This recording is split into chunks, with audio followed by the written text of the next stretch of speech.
Velar por su seguridad y bienestar es lo más importante. Por eso los invitamos a seguir las siguientes recomendaciones de seguridad. En caso de una emergencia, mantenga la calma y ayude a quienes lo necesiten.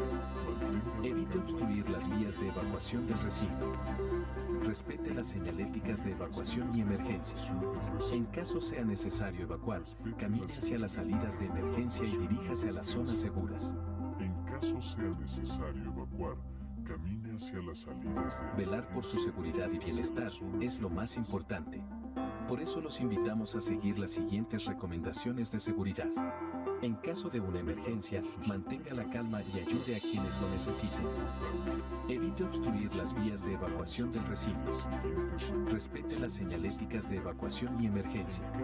En caso sea necesario evacuar, camine hacia las salidas de emergencia y diríjase a las zonas seguras. Evite obstruir las vías de evacuación del recinto. Velar por su seguridad y bienestar es lo más importante. Por eso los invitamos a seguir las siguientes recomendaciones de seguridad. En caso de una emergencia, mantenga la calma y ayude a quienes lo necesiten. Evite obstruir las vías de evacuación del recinto. Respete las señales.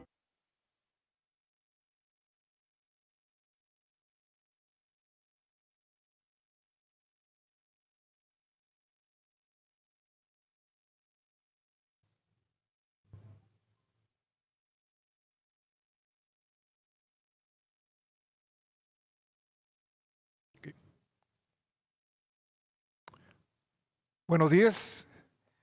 Buenos días. Good morning. Please be welcome to Perumin 37th edition. Of course, one of the most important meetings, not only in Latin America, but also in the Americas. And once again, be welcome to our Water Forum, which is a space to share information, ideas, of course, networking, with very clear-cut objectives and solutions that we would like to share with you. I will now invite the chairwoman of the Water Forum, my dear friend Fabi Cifuentes, who's joining us today. And before, I would like to mention something about Fabi.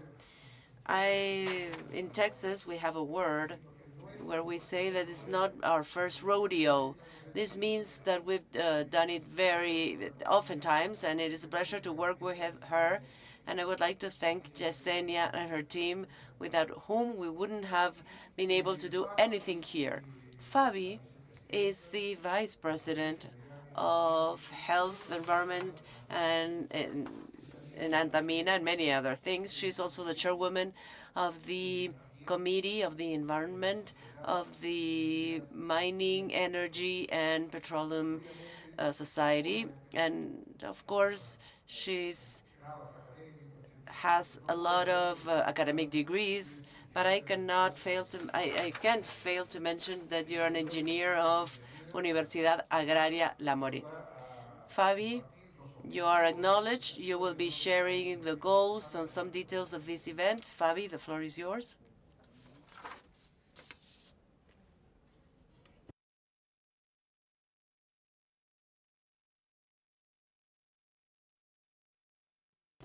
Thank you very much, Vinio, for your kind words. And thank you very much, everyone, for joining us this morning. Thank you also to the organizing team led by Yesenia and the whole team at the Instituto for making this possible.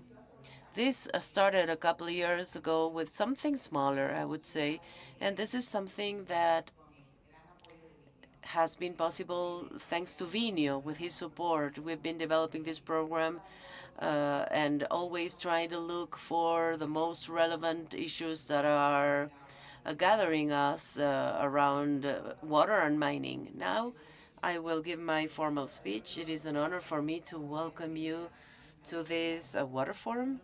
We gather today with the conviction that water is much more than a resource.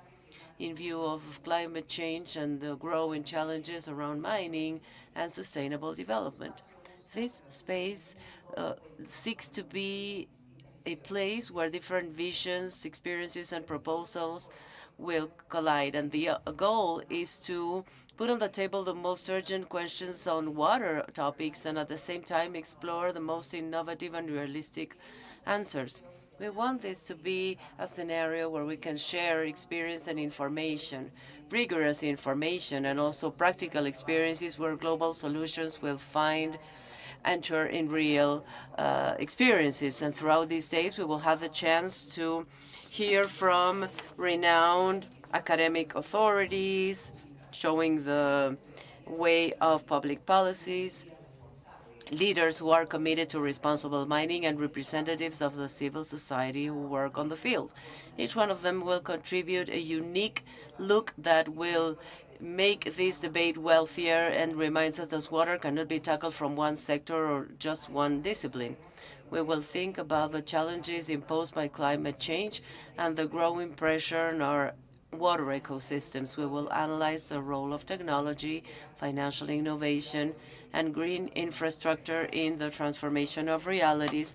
And we will know from local experiences showing that with creativity, cooperation, and will, it is possible to create sustainable and positive effects. Our expectations is for this forum not only to share ideas and diagnoses, but also inspire and motivates to replicate successful initiatives and will foster new alliances that will go beyond this space. Water, as it is complex, demands us to work together, adding and joining efforts and learning from each other. You are invited to participate very actively and join us throughout the day in the discussions, share your perspectives, and take the most of this platform that we have built with the goal of generating knowledge, dialogue, and action. Now, to kick off this keynote speech, I would like to invite my friend Vinio Flores, global expert on water resources, sustainability, and occupational health. With more than 25 experience in mining and energy sectors, he has worked as a consultant for international organizations, as professor and director of the Water and Environment Group of Jerez, and he will share information on different issues in managing water and its impact on mining. Vinio, the floor is yours. Thank you, Fabi, and thank you all.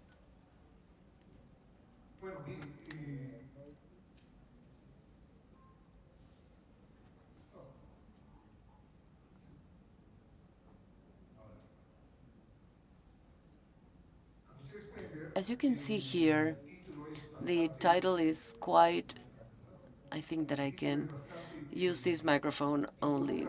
This title involves different aspects, and it is, of course, difficult to summarize them all in 20 minutes, but I have prepared a presentation that I think will give you an overall perspective regarding the challenge of climate change, extreme events, and sustainability in managing water, and of course, what's its impact on mining and other stakeholders as well. I will start from the beginning. I was kind of happy because I brought a laser pointer that worked, but this is not my laser pointer. Mine is even worse. I have a device that I have not brought with me, like a Canon, and you can see this small dot that will be showing you and pointing to what I say. I think that it works with AI.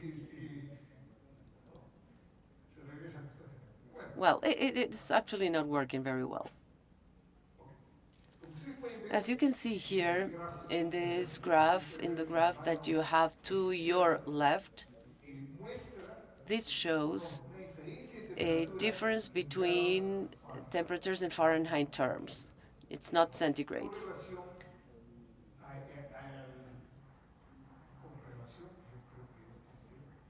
I think that, well, you can barely see it. These years in the midst of 1850s. This was a time which was a pre-industrial time where we took our reference temperatures, because in climate change, you know that temperatures take the lead of our own whole analysis. We've also taken real data from this date on. All of this data, which is here that you can see in black, and I hope the laser pointer is helping, is data which has been generated with paleo data. That's the trees and crosscuts of rivers and other parts of nature. But we are warming up, as you can see here. And in this other graph that you can see to your right, there are different measurements and estimates made by different centers, which show that indeed we are over 1.5 degrees. And the Paris Agreement, you know, that has stated that that was the time to take these measurements. And we exceeded this temperature. And this is very recent data. We are now at 1.6. Now, regarding the 1850s and so on. I'm showing, well, I teach, actually. I work as Fabi. We have learned lots of things in life. We all have our environmental background, but I also work in teaching, and one of the classes that I teach is sustainability at a school in France. And now I get to meet people who have some certain doubts regarding climate change. This reminds me of a statement that my dad used to tell me. I arrived home and I told my dad, I have learned that I studied economics, some economics. I'm not an economist, by the way. But he and I were discussing about how economists like to compare butter with substitutes of margarine. And this is not the same, but for economists, this is always a good example. So I was explaining and telling my dad that he never had the chance to go to college, and I was explaining about these theories. And he told me, you know, if you compare butter and margarine, I really buy more what the cows say than to the companies that manufacture this. I was always trying to find some topics to use as analogies with my students. And something easy, because these models in the climate change are not accurate. They have a certain precision level in the long term. There was a famous economist who said that in the long term, we're all dead. This is a statement that you know. We have to model in the short term. Many models have arrived to opposed and totally opposite results. I had to give a presentation at the Botanical Garden in Washington, D.C., and I was supposed to share the scene with the very important people, and this is what I showed them. The Japanese, and this is, you can see on the x-axis years, and these are the days. The Japanese from 1812 have taken, from 812 have taken, when these cherry trees, when they start to have their maximum number of flowers. So this is very valuable data that goes back to 812 until very recently. So you can see that these cherries have produced flowers in April 15 of all of the years, but since 1850, and this is the red line that you can see here, this is the mobile mean. This is the way that we analyze our trends. And I'm speaking like a professor here. I'm sorry for my bias. So this line has started to go down. Something happened with this cherry tree, with this cherry blossom. And trees, which are very wise, are producing flowers, and they've been doing this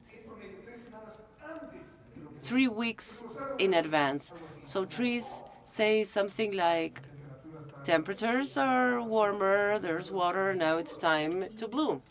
And how interesting it is, I'm showing my students who are somewhat skeptical, I show them and I say, this is a wonderful graph.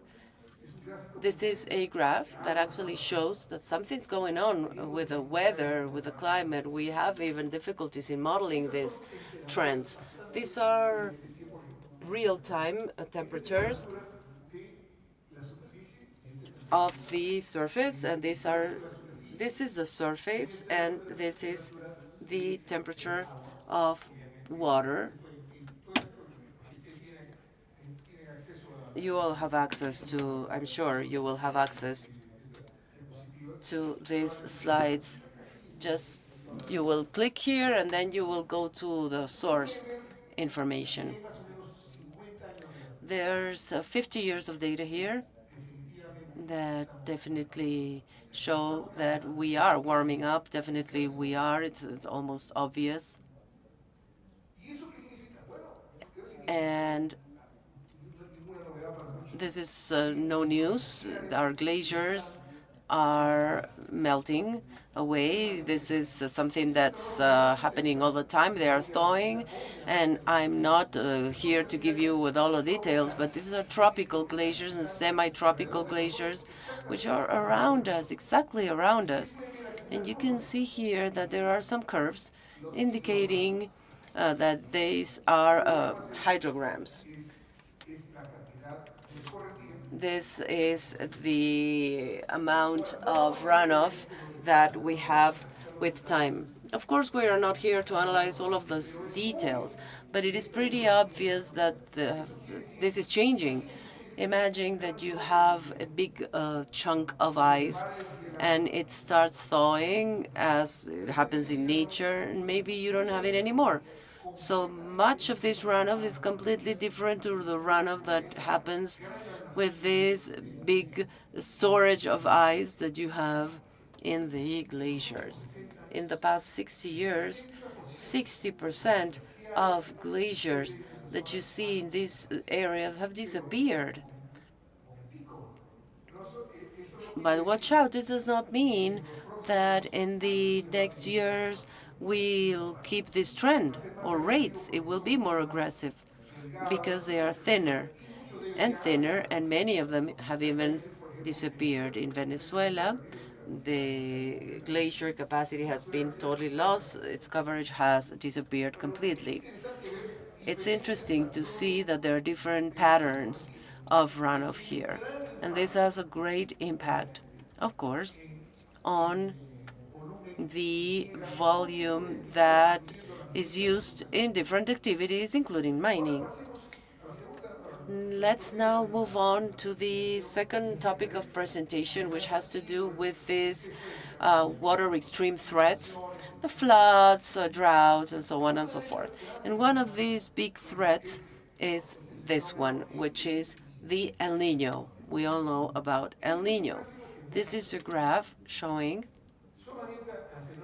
only El Niño.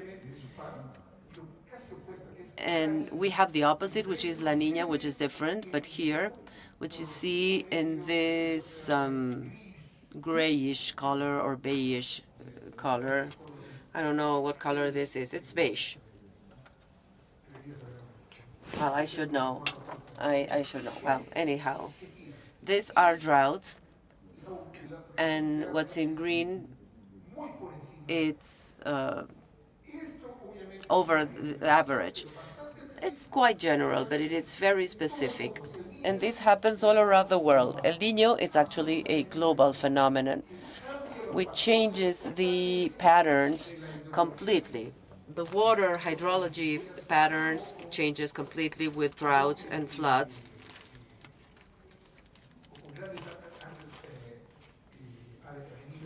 or excessive amount of water.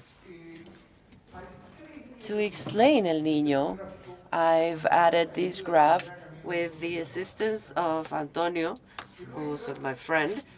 He's not here with us, but he shows. And I think that I know that my laser pointer is working under AI. But well, this is since 1925 until today. These are this graph that you see here.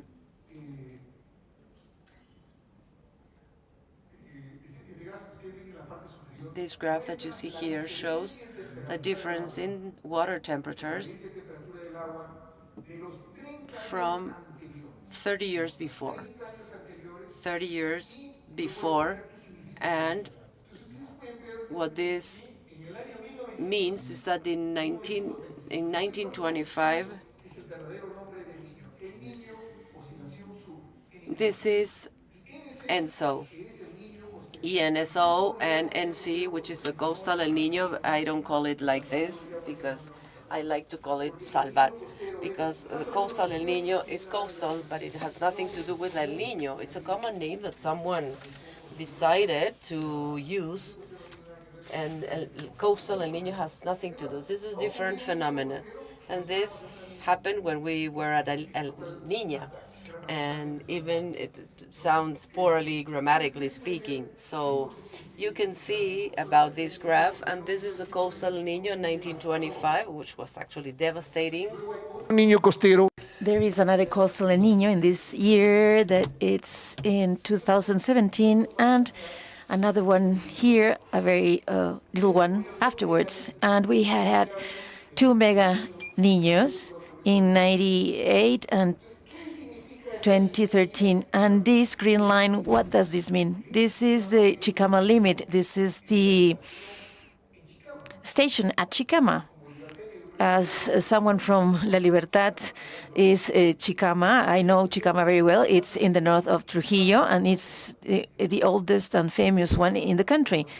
It was created with by the old owners of the agro-industry companies at that time, and they've been producing excellent, extraordinary information. According to Antonio, when there is a difference of 5 degrees centigrade of these 30 years, previous 30 years, we will be getting these two phenomena, ENSO or NC, the coastal Niño.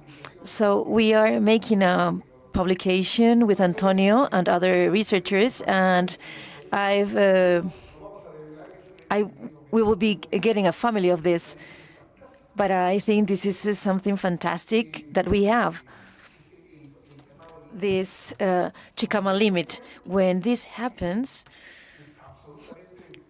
it's absolutely certain that we will be getting an extreme hydrometeorological event.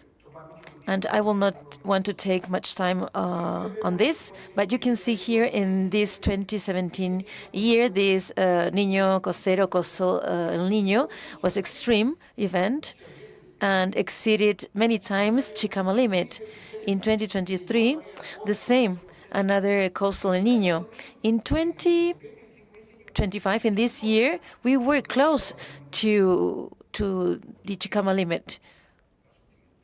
Next one.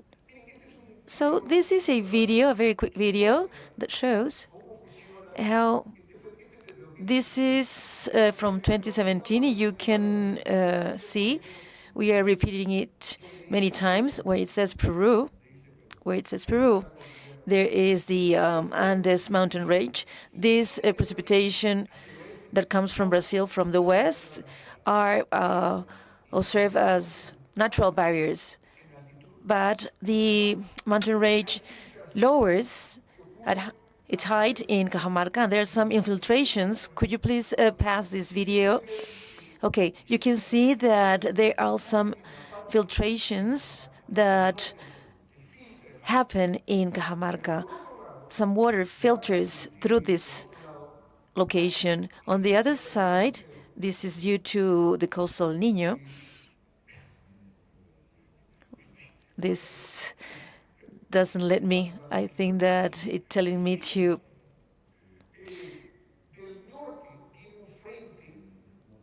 go quicker. So from the north, there is a front that allows that the Humboldt current that goes or moves anti-clockwise cools the coast as it happening right now, but it warms it.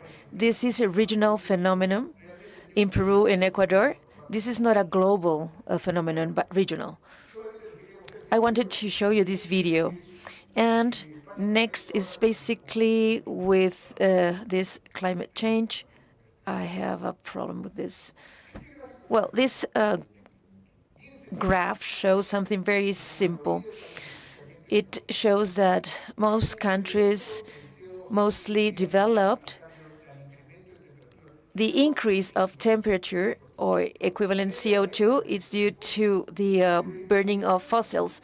But in the case of Peru, this is not like this. In Peru, 2/3, 66%, is because of the change of land use. So Peru, that is emitter, a very small one, less than 1%. The change of land use is the main factor for equivalent CO2 emissions. But note, those due to electricity, transportation, mining, as you can see, is very, very small. This means that this has a great impact, different from developing countries. Our impact, because of this land use change, contributes greatly to the behavior of water. You'll see this graph many times. These are critical minerals that says, for instance, lithium. Regarding 2020, we expect that for 2040 it will multiply 42 times. So what is going to be used in 2020, it will be used 42 times more in 2040. So you can see the other critical minerals in this list. So this means that we will have exploitation of these critical minerals. So there are high stress areas, water areas. So you could see that mining activity is a key agent for decarbonization. But this implies a challenge in spite of mining making significant progress on water management, on water use. So just a small portion of water is used, and some of them with zero usage. So these are my reflections on what you see highlighted in yellow. It's almost a preamble of the following lectures. So water is a multi-dimensional resource. It's not only about quantity, but quality, and also space and time. These four aspects, it's not the same to have a quantity in a specific space at a specific time compared to a different space and time and quantity. So this traditional hydrology, and I have in this room my teacher of hydrology teacher. So my teacher has 2 alumni. So what we've learned at that time is not the same now about hydrology. Before we make pressures based on the past, but now there is a new element that is highly important in the prognosis or forecast of hydrological flows, and we need to include that climate impact. Mining is our most important agent for this energy transition. It's key. It's a key partner in sustainable development. So we need to have highly effective and sustainable practices that we will see in these sessions. Reuse and reutilization, everything that is highlighted in yellow, we will be discussing those issues in this event, in this forum. Financing It's key to have these kind of projects. We have at the end, and we hope all of you still here at the end, the importance of finance or financing to meet those objectives on the use of that of our resources. And we will see next in the following hours and minutes the big efforts made by mining companies, by different companies in the reuse and repurpose. It's I've used reutilización in Spanish, repurpose, how water is used in different ways, right?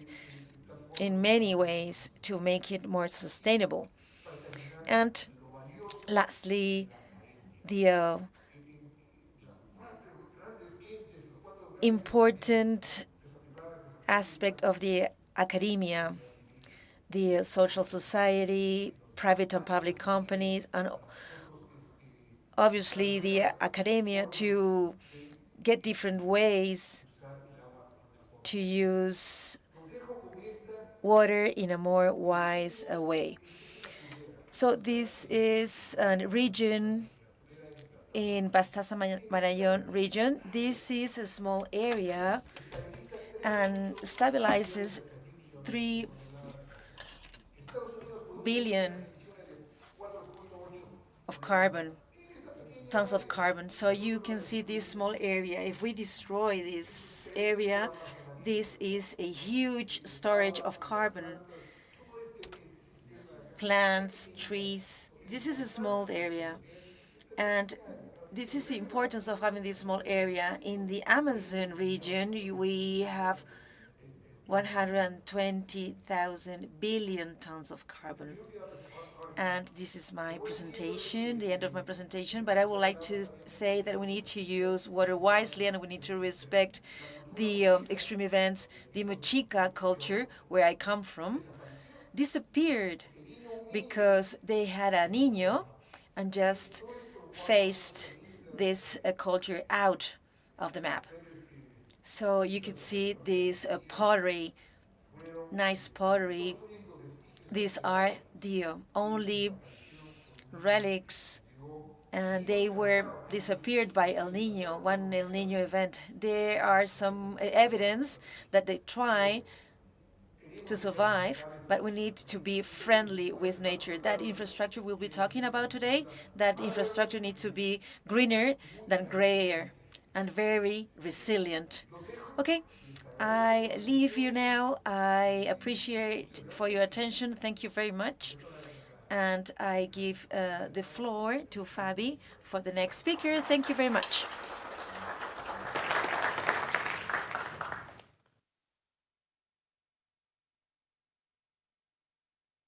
Muchas gracias, Vinio, por Thank you, Vinio, for your presentation. I think that it is obvious that you have this skill and ability to teach and to be a professor, and has explained this in a very didactic and simple way.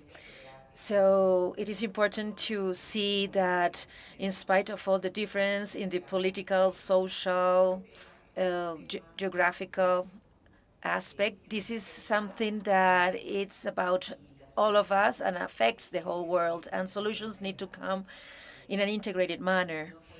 Not only, and if you see it from a global perspective, you obviously need to include all people, not only speaking in the region, not an individual or a company, a government, a single government will not solve it. The academia, it's important to do that based on data, on science, using the professional, the experts on this matter to transform this into solutions that will hinder or to prevent catastrophes to occur in the country, like landslides that affect the country, the life of people, and also sustainability of the mining industry. And I think you have addressed a very important point, the importance of the Amazon region, and we will be talking about the illegal mining impact on this region and in the world. Thank you, Vinio. So now I'm going to give the floor to this second keynote lecture on the challenges of climate change, extreme events, and sustainability in water resource management and their impact on mining. So the next one is experiences of the water scenarios probing water resource management and its impact on mining by Ulrich Broschneck. She is the sustainable manager of Fundación Chile. She's an expert on water management, and she leads the initiatives of water scenarios by 2030. She has dedicated over 2 decades in promote governance of water and preservation of basins, alerting of droughts, climate changes, and the need of a robust governance. So Ulrich, please, you have the floor. Thank you very much.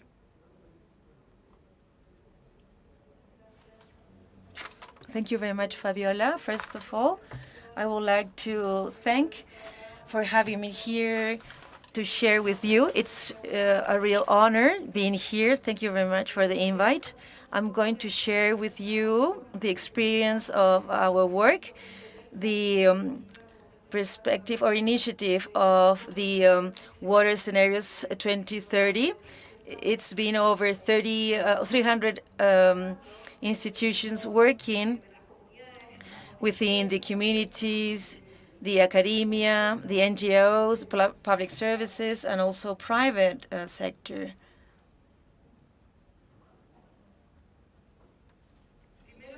First of all, as Vinio well said, the mining sector and the mining sector in Chile as well has made good progress in water. It accounts for 4% of the national water consumption, and this had a lot to do because it is located in the most arid region in the world, in the northern part of Chile, in the Atacama Desert, and the whole sector reuses 70% of water. And they have bet in desaled water to become independent of continental water. So they have already built 17 desalination plants, and there are 15 in the portfolio of these desalination plants.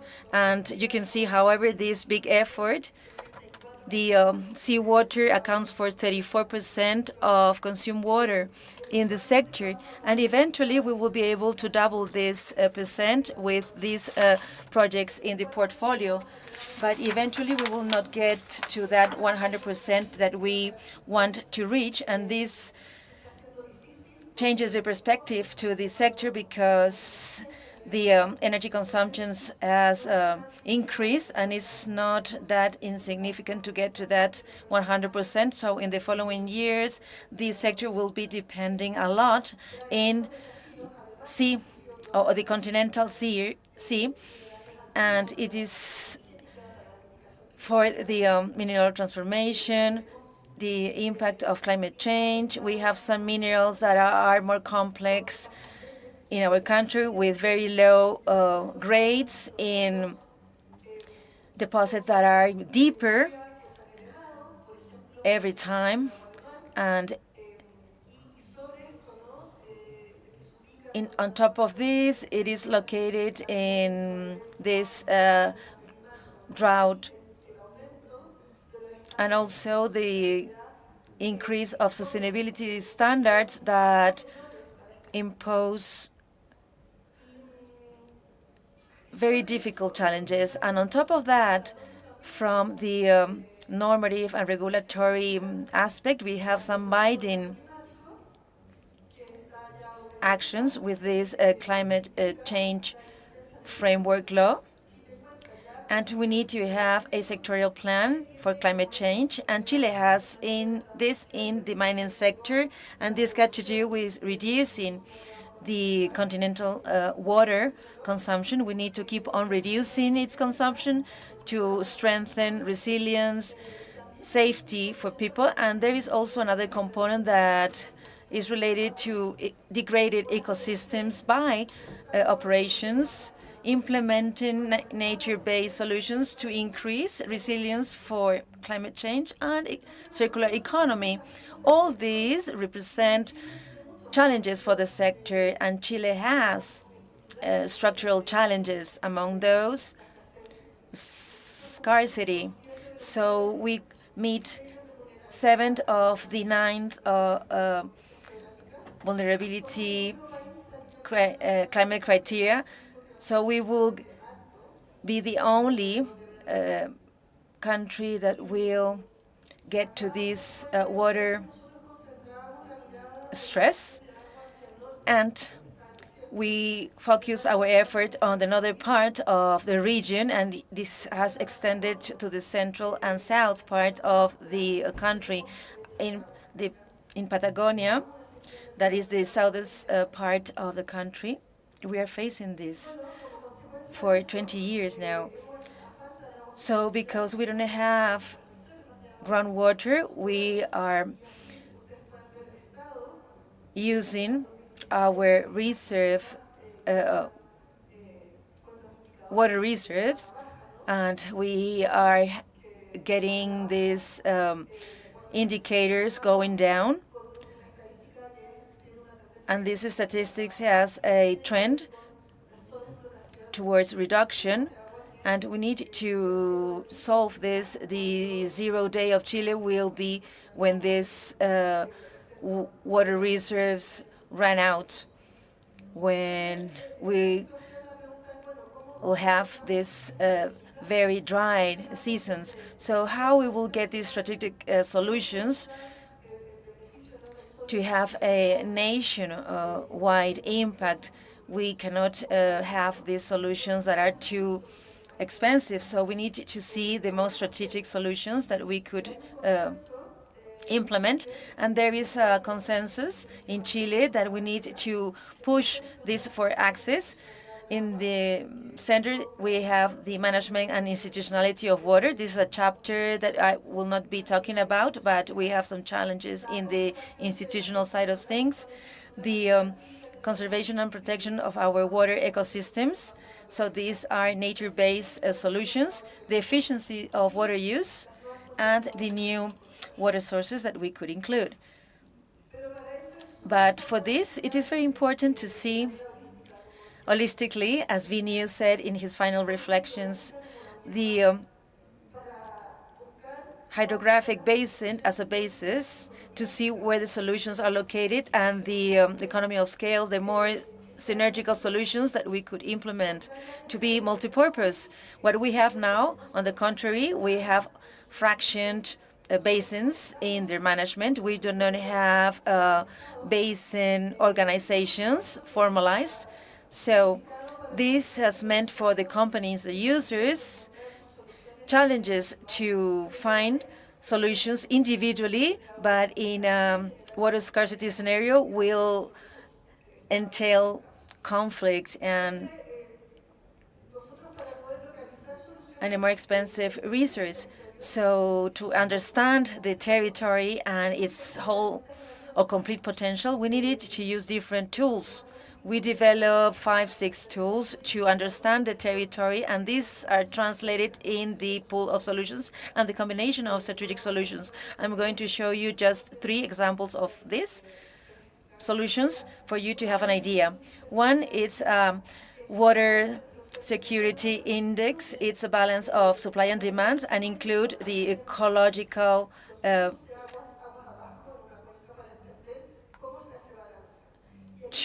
include the downward water to see their behavior. In Santiago, the capital city of Chile, Maipo River, it has a water gap that gets to 60 cubic meters per second. You could see number 9 basin, the one in red, the one in the center towards the estuary, and this will increase to 92 because of climate change. You could see here we observed that we have a water scarcity, a water gap that is territorial, because there is a territory that has a chronic scarcity that lasts the whole year almost. You could see this in the station, the one in red, throughout the year, and there are the upper or the high areas in the mountain range that have water, and there starts a conflict because in the upper region there is mining.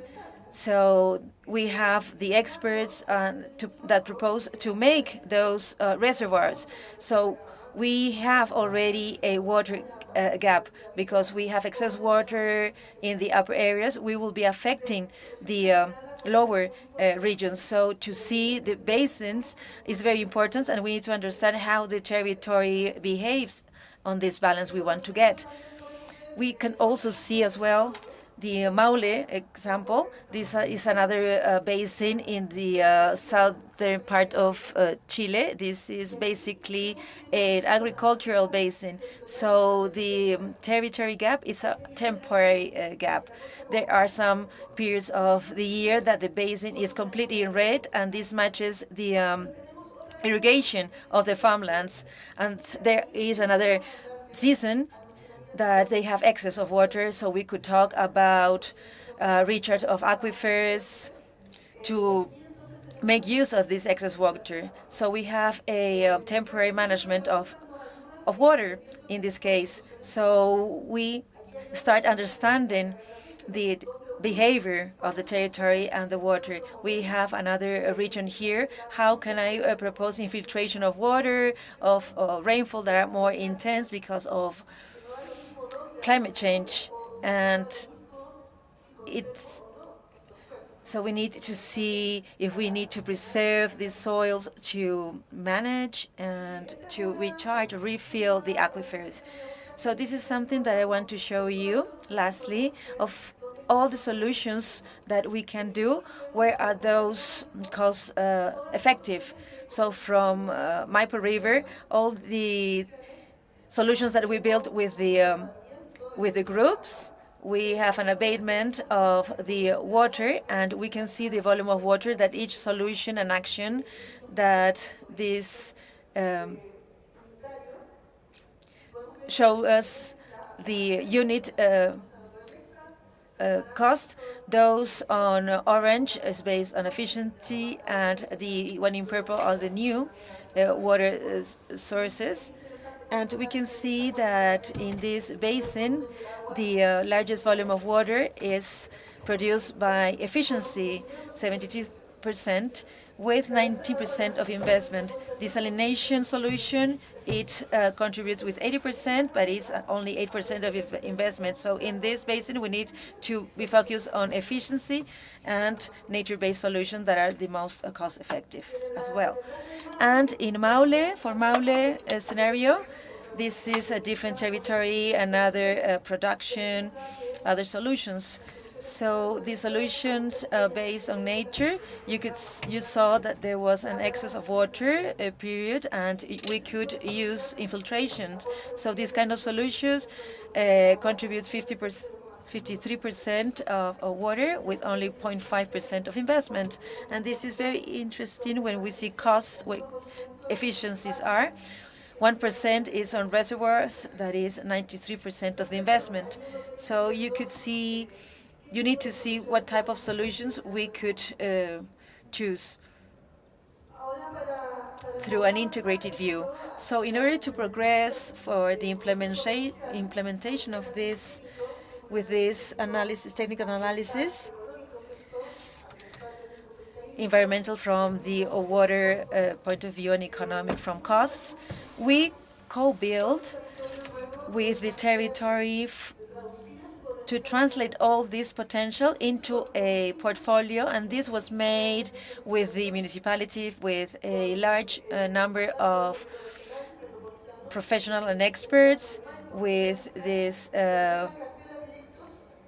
municipal mandate. So we built this portfolio of projects. We have these fact sheets with cost indicators, with volume of water, beneficiaries, and location, and 34 projects at the basin level. So these projects are the co-build projects to show where the projects are to invest. So with that basis, we have a triple impact. Why? Because the local work will give importance to the project and the social impact. So with that, we could get to the implementation phase, and this project could be updated, and it fits work to the worked at the basin. But we launched this first basin project, and we were able to have private financing mechanism with positive water, with these blue bonds, and also public financing mechanisms. And once the portfolio was launched, we were able to implement many of these solutions that were carried out. We had the private sectors. This is within 1 year, and we give input for 52 local water strategies, and we were able to progress in the implementation of these solutions. You could see Microsoft, a company that is something that adds to Agua Positivo, positive water, and decide the project they would like to execute. This is a lake. This project was carried out in a humid season in Chile, in El Niño event. We have another event by Coca-Cola to report to Agua Positivo and have impact in the communities. We have retention water landscape in some wells around this location, and to sustain those wells, to instead of changing the location of the wells and their depth. And because the municipality is part of this, they are in charge of the project, to operate the project. So Coca-Cola just financed this work, but the monitoring, the operation, and the maintenance is carried out by the municipality with the boards of neighbors. So this is very interesting when you add the private sector with the local communities to give maintenance and to the projects, to give them sustainability. This is an urban work. A municipality also is responsible for the implementation of this. This area flooded a lot, so this flood of rain is irrigating this urban area, is used for this. So all these projects are relevant. So the technical analysis then could take us to the cost effective in the environment, and the local work will give us the social impact. So this systemic view allows us to find different projects, more small project, big projects, so the private sector could add to those projects. Sometimes when we see this individually, we could not get to this kind of projects or to the same project. So the important thing here, companies that invest on all this are part of this global contribution to a common system. It's also interesting that this garden by rain was built in 2 weeks. The co-construction of all this implied coordination, but once validated, when having this project portfolio that are pertinent, their implementation is very quickly. So these projects are executed. So the use of continental water by the mining sector will require social license in Chile. And this means that the sector needs to integrate in this view of the territory. The ICMM adopted some years ago the AWS, the Alliance of Water Stewardship, and they started to account water and the use of water, and they report the sector to have this environment view, the context, the territorial context, and the climate resilience to report to the AWS. And this is an opportunity today on how mining could be included in these systems, and to think as well in integrated systems, as addressed before, where we have all these solutions. So the large projects, the cost to channel this desalted water will get 70%. If we could have unified systems that will integrate different sources of water, rain harvest, to preserve this ecosystem for farming activities, the desalination, the reused waste water, all this integrated system, we could create this economies of scale. This is our future, and we need to start moving forward. So this is what I have for you today. Thank you very much.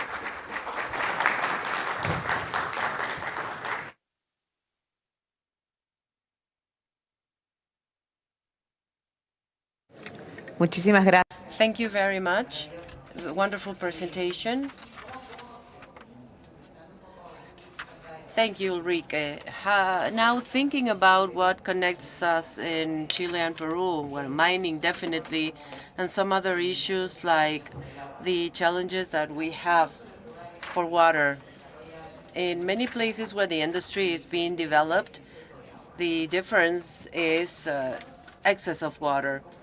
And what's common in both situations is conflict. How, in having these water stress and the absence of water in places to be able to develop mining, will lead you to find solutions and introduce examples as the one you've explained. How always having problems challenges you as a human being, as an industry, as a professional, like the solutions that you have provided us with today. Peruvians would love to have a foundation, Peru Foundation, that will deal with studying basins comprehensively, as Ulrike has said, bearing in mind the relevance that the mining industry has in our country. And sometimes when you have excessive water, because of the geographical situation that we have, doesn't push you to study this resource as they have done in Chile. Thank you very much, Ulrike, for your presentation and for what you've shared with us. Now, we will discuss the topic Amazon Water, Gold and Mercury by Claudia Vera, Amazon toxicologist of the Amazonic Scientific Innovation Center. She's a chemist. She devotes herself to the study of mercury contamination in the Peruvian Amazon, especially in Madre de Dios and Tambopata. She leads the mercury program at the Scientific Innovation Center, and she has more than 10 years in doing this. She's been researching on how mercury affects the Amazon. She works on generating evidence for public policies and health protection in vulnerable situations.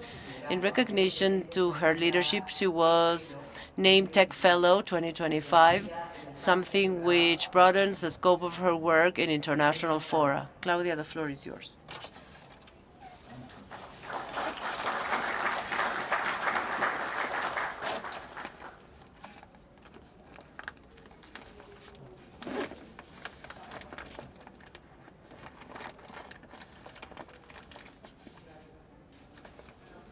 Well, first of all, I would like to thank you for the invitation to be here. This is the first time I'm in a mining Forum. I've been in the Mercury Forum, and I thank my predecessors because now they have set the scene of my discussion topic. Something that I would like to highlight here is the importance of having integrated solutions. And I think that to this regard, the Amazon poses a big challenge. The Amazon region is the largest Amazon forest in the world. It's of the size of 2 Indias. It's 9 countries covered in this ecosystem. It keeps 10% of the known species in the world because there are different things in the Amazon that we don't know about. And this is home to many indigenous populations, 350 ethnical groups.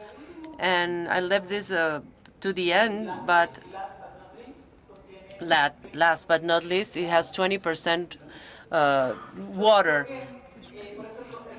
of the world. This is why the title here. When we speak about water, we cannot not speak about the Amazon. And the water in the Amazon is not only the rivers that we know, which are very large and bulky, and there are other rivers which are not seen, which is the flying rivers. I added a very short video here showing how this happens. The trees in the Amazon help us to suction this water, take it up to the atmosphere, and generate this air current of water that not only stays on top of the Amazon. The evapotranspiration is created on the ocean. It's not here. It's east to west rivers taking this current of water beyond the Amazon territory. The Andean mountains transfer this, help in transferring these flying rivers, and it then turns into our AC. In this way, it regulates the temperature of our planet. Well, the first part of the title, which is water and Amazon, I explained why. But now, to discuss gold, we will now move on to the Peruvian Amazon. And Madre de Dios, which has been named as the capital of biodiversity. Unfortunately, we have these situations occurring in the Amazon where the artisanal gold mining, this is how we call it because it's small-scale mining, MAPE, this is how we call it in Spanish, which has deforested 130,000 hectares. Where there were forests before, we now have this situation. I will run a video so that you can see how this deforestation has happened. It didn't happen overnight. This is how deforestation has been occurring. 37 years of deforestation in Madre de Dios. This is something that did not happen overnight. It's 2014. In 2008, where the gold boom has happened, and this is how deforestation has continued, leading to the sad situation that we saw before. This 30 seconds show what happened in 30 years. It's not only about deforestation. This is also an example how mining affects the Amazon rivers. This is what happens. Basins are lost. Where we had rivers before, we really don't know what happens now. And this is how it all started. This is a picture of something that we see very frequently in the rivers in Madre de Dios. This mining is completely illegal because in Peru, water body mining is forbidden. There's no discussion here to get gold through artisanal mining. And I will use artisanal quote unquote because there's organic, natural, artisanal, and sometimes I guess that you are working on industrial mining, but the type of technology is quite rudimentary. And this is why it's called artisanal. And it's mainly used in gold. Gold in the Amazon is made of small particles, and with mercury, they use this to create gold. And this technology has been used for a long time. And I think that this has been used in California years ago. And this Artisanal Gold Council 2018 publication estimated that 181 tons of mercury are created by artisanal mining per year. And this is what's estimated for the whole of Peru. Until 2017, there was no mercury lab in the Amazon. We set up our own lab together with the Peruvian Amazon lab. We established the first lab, and we will show the data that we generated there. To measure mercury in the air, you know that where mercury is used in the extraction process, it's issued to the air. This is a sampler, and we created heat maps of mercury emission. This is a heat map in Puerto Maldonado. The red circle is where most of the gold is focused. And this is quite in front of the market, wherever people go there and buy their food. There are isotopes, because we know that there's mercury. You know, mercury is an element. There's natural, there's mining created mercury, and there's also emissions. From the mercury that was studied in Madre de Dios, 93% of it comes from artisanal mining close to the mining cities. 67% comes from mining establishments or settlements, and 75% is deposited in the forests that are close to the mining areas. This is a product of my 15 years of research, and I will then show what other information I can share with you. We will now find out what happens with mercury. Mining emits mercury. It can travel short or long distances. The problem is when mercury reaches the water bodies. It's inorganic. Mostly when it reaches the water bodies because of natural bacterial action, it is transformed into methyl mercury. This is one of the most toxic forms of mercury. And it's on the top 10 of the most hazardous substances from the WHO classification, and it's worrisome for human consumption, of course. And methyl mercury is one of the most toxic forms. It's naturally produced in water bodies. So why did I want to focus on this transformation? Methyl mercury has a capacity of entering the food chain. It's produced by bacteria. It enters microorganisms, insects, plants. It goes to the fish, and it magnifies itself. It keeps hiding its concentration. Fish who eat fish have more mercury content than those who eat plants. All of this happens in the water bodies. There are different water bodies in Madre de Dios, or artificial lakes produced by artisanal mining. And we have the perfect situation here. It's mercury emission, water bodies. It can methylate itself. There's an article that reports that the mining ponds have the potential to increase the action of methyl mercury. And we also know that mercury is natural. One of the studies that we have conducted is about measuring mercury in fish. You see that fish concentrate mercury. How did we do it? There are areas in Madre de Dios where there's a mining corridor, and there are areas over the mining activities with natural occurring situations. So this is concentration of fish in lakes, ponds, compared to the concentration of fish in mining areas. There's more mercury in mining fish. And there's another study that shows that when in natural lakes there's mining, the concentration of mercury goes equally up. I would like to take a look at the ppms here, the scale. The recommendation is up to 0.3, and the WHO recommends up to 0.5. This is the recommendation for human consumption, considering 200 grams of fish being consumed a week. So mercury not only stays in fish. We carried out studies on poultry or birds around mining lagoons or ponds with the same design.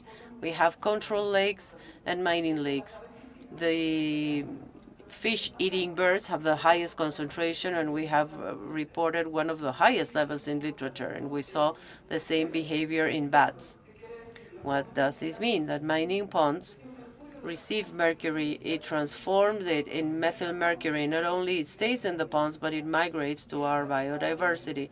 In the capital of biodiversity of Peru, with more than 40% of the bird population, of all the birds in the world.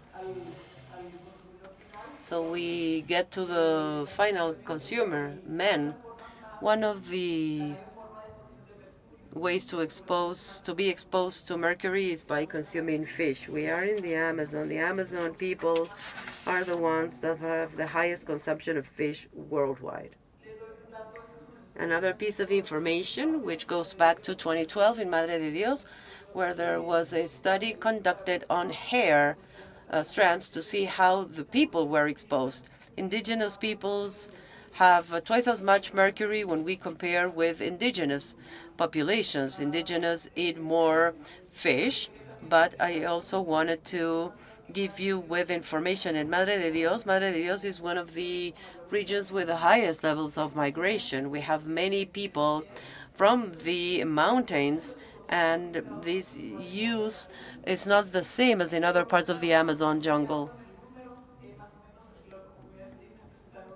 It's a mean of 5.2, and non-indigenous much less. Fish consumption in Peru. This is an old graph, but it keeps the variation between departments. Loreto shows 51.6. It is one of the largest departments of Peru.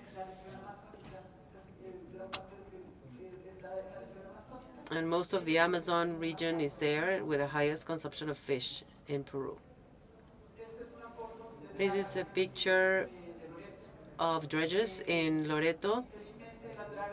Well, these dredges of last year to this year have doubled in the Nanay River. Once again, this is illegal mining because Peru does not allow to mine on water bodies. Last year, we had, together with the Frankfurt Zoological Society, we carried out the first study in Loreto of exposure to mercury. We focused on the Nanay River, which is the one below here, and this is the one that provides water to Iquitos and the capital of Loreto. And we also conducted this in the Putumayo River, which covers 4 countries, Ecuador, Brazil, Colombia, and Peru, which at the same time, it has drug trafficking in parallel with mining, is former FARCs. And we took these 2 basins here. You can see that there are natural protected areas, and there are indigenous communities here. And in blue, these are the communities that we visited, and some history of mining in some other places. We arrived in the communities, we presented the study. All participation is voluntary. Once they understand what's happening, they decide whether they want to participate or not. We used hair strands to analyze. Because of the ease of getting it to reach Nanay, it took 5 years. And for Putumayo, it might take 3 days to get there. So, of course, in Putumayo, the communities are more dependent on fish, and this might explain the results that we obtained. Remember the scale that I presented in Madre de Dios? The mean here in the Nanay communities is more or less 8.4, and in Putumayo, it's around 15. It's twice as much mercury in the communities.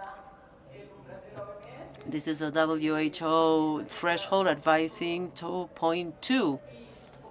And as we can see here, the Amazon communities are on excess of this level. And the mercury route, all of the mercury, either on the natural anthropogenic sources or emissions, I explained how it is transformed. When it is in the water body, then it gets to fish, and it finally ends up getting into human beings. We decided to conduct a fish study. I just wanted to remind you that there are several effects here. Why is it so dangerous? Because it crosses the placenta, and despite the woman might not show any sign, babies might be born with important alterations and commit the future generations as well. We analyzed fish in Loreto, in Nanay, and Putumayo. We saw that there was no much difference before carnivores. In carnivores, we can tell that there's more difference. This is a trophic level that is magnifying the presence of mercury, but we cannot know if it's coming from artisanal mining or if it's naturally occurring mercury. And here it's up to 2.5. We then go to Madre de Dios, and the scale goes up to 6. Fish coming from mining activities have much higher levels, and we think that the levels that we found in Anaya Putumayo are more like baseline levels, naturally occurring levels. We don't have yet. We need to carry out other investigations and use other tools to find out how much of it is naturally occurring and how much of it comes from mining. We think that in science we have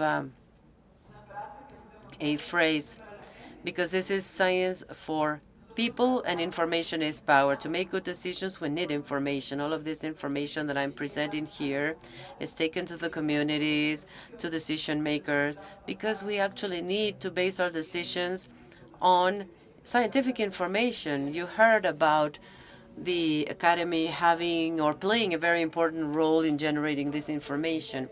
I wanted to continue with my presentation. This is Madre de Dios. 37 years have gone by. We know that mining has increased the concentration of mercury, not only on fish, but as part of the whole biodiversity. We still don't know what is the effect of mercury on biodiversity. The trend is that it might reduce the population of several species. This is happening in 37 years, and this is Loreto. Loreto is still far from becoming Madre de Dios, and we hope that it won't get to the Madre de Dios levels ever. Madre de Dios, unfortunately, turned into the example that you don't need to follow, and this is why we think that the information we generated is a call for action and call for opportunity of what we want to do in the rest of the Amazon region. We already have an experience in Madre de Dios, and we want to change this experience. I'm showing this graph on global mercury assessment. This is the global mercury assessment by the UN. The yellow that you see is artisanal and small-scale gold mining. This is at the world scale. It is the largest source of mercury in the world. It's almost 40% of all anthropogenic emissions. 53% of it comes from South America. Of this 53%, 80% of it comes from the Amazon region. And this is why the title at the beginning, Amazon, Water, Gold, and Mercury. So what's the value of the Amazon region? Is it the gold or everything that revolves around the Amazon axis. And these actions are actions that should be integrated actions, coordinated actions. But this is a must, and we have to make these decisions as soon as possible. Now, to finish, mercury is the only element that has an agreement. All the other conventions are organic, contaminants, climate change, includes a convention only on mercury because mercury has global transport. Something that we use here does not stay here. It might be transported and travel long distances. And it is not because the source is here. The increase in mercury concentration in fish is not something that happens in the Amazon. It goes to the oceans. Mercury is concentrated in carnivore fish on the oceans. In the U.S., pregnant women are advised not to eat tuna while they are pregnant. And with this is my last slide. Stopping mercury is something that concerns us all. And I would like us to think about it when we eat our ceviche. This is not an Amazon problem. This is not something that only occurs in one place. This is a global problem. Okay, so with this, I finish my presentation. The Amazon Scientific Innovation Center was created to find solutions to artisanal mining. We know that mining is necessary. In fact, we work with miners, formal miners in Madre de Dios. A big part of the data that I showed is thanks to these mining concessions with high concentrations of mercury because they are surrounded by illegal mining. So legal mining won't grow with such a high level of illegal mining around. We have to think about joint solutions, think about solutions among countries. I'm leaving here. This is my email address, and this is the Cincia link. So thank you very much for the invitation to the forum, and you are invited to think about solutions. It's not just one solution that will fit it all. Thank you.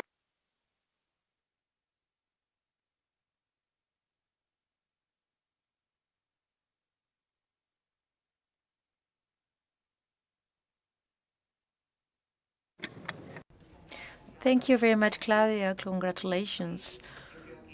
I think that many of the audience here, as Peruvians, shared the same feeling as we saw your presentation, a lot of pain of what we see.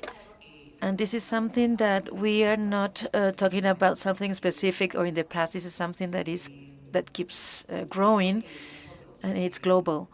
And I think that with the different institutions that we represent the sector in this event, we are responsible for giving you the space, to you and other professionals like you, for this to be known, because this what you have presented today is no propaganda or information, general information. It's data, it's science, it's a reality. And again, we are responsible as professionals representing different institutions to make this known, to take an agreed upon action. And we always talk about illegal mining and its impact, direct impact because of criminal actions we've been seeing recently. And this is some of these activities. It's not talked that much, but the effect on the people's quality of life in the territory and the biodiversity and in many generations that we have not counted yet, impacting their lives, it's something important. Thank you very much, Claudia, again. And now, now we have we'd like to thank these three presentations, extraordinary and fantastic presentations. And we now will have a coffee break for 15 minutes. And then we will come back with a section on challenges in illegal mining and sanitation in water management in Peru with the keynote lecture of the impact of the illegal mining in water in Peru by Yuri Pinto, a representative of the Ministry of the Environment. So we will be here at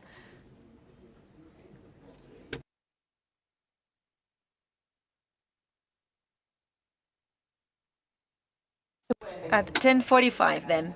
Thank you very much for that correction. I'm just reading the program.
Well, welcome back. Next, I am pleased to introduce our moderator at this midday, Mr. Miguel Estrada, Dean of the Civil Engineering School of Universidad Nacional de Ingeniería, who will be accompanying us in this session. Please, Miguel, come up front. Thank you very much, Fabi. Thanks to Perumin for its kind invite, Vinio Flores as well for the invite to the forum. So the issue that we will be addressing this morning, illegal mining challenges and sanitation in water management in Peru. We've been looking at this morning what are the negative effects of this, and the idea of this space or talk here in Perumin will be to strengthen or to make proposal for this big problem. We know that this is not a single solution, but a multi-sectoral solution, but highly complex. To make an introduction, then, we will set 2 stages or 2 sections this space.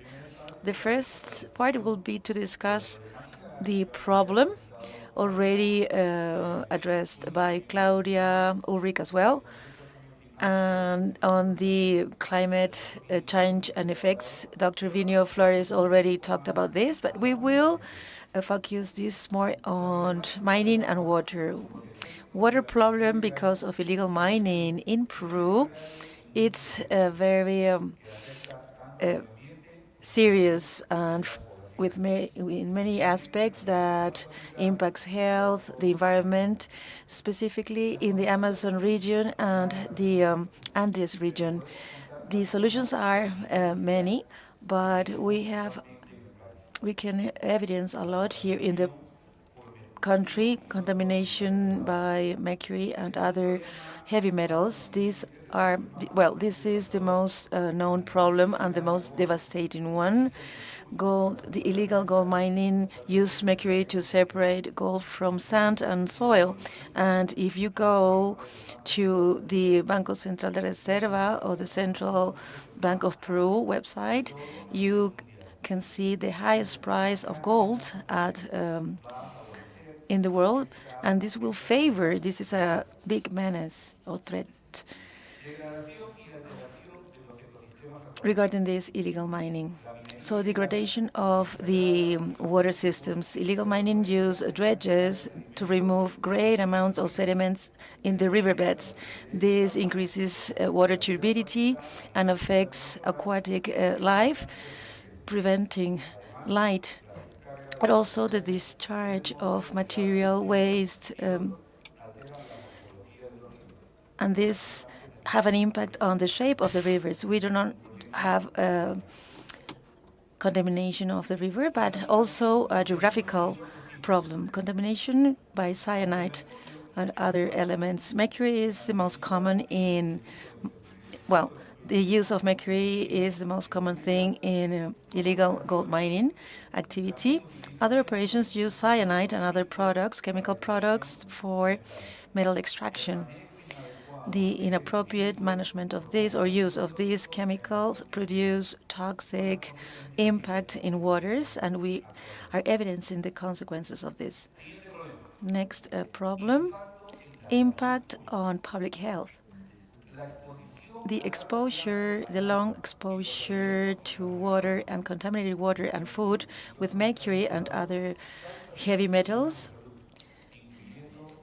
result in serious health problems on reproduction, kidneys, etc.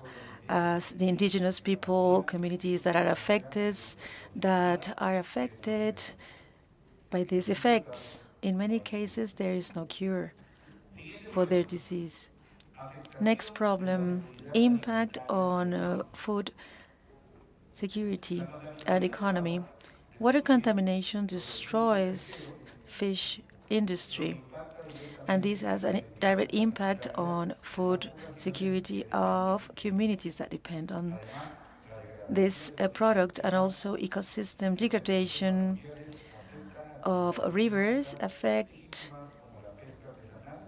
economic activities as artisanal fishing and aquaculture in the river margins. This is not, this is another problem. This is not the last one, but we will keep on mentioning problems. But I would like to give more time for discussions on the solutions. Lack of control and transparency, it's another problem. Illegal mining operates out of the law, and this makes difficult its control and supervision by the state.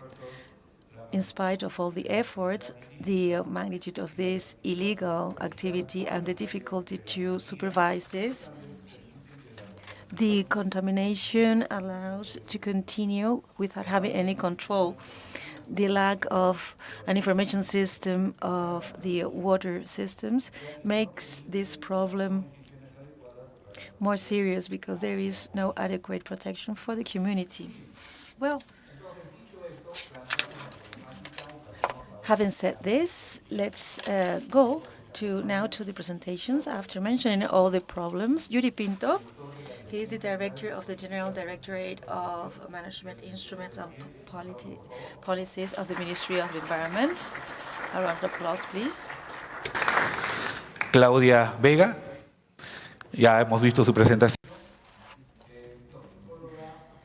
Claudia Vega, toxicologist of the Ciencia Investigation Center of the Amazon region, and Mr.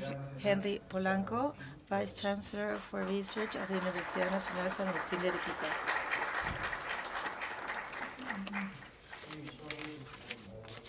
Well, Dr. Yuri Pinto, we will give you 20 minutes so you can present the government policy to face this problem. Please, Dr. Yuri Pinto, go ahead.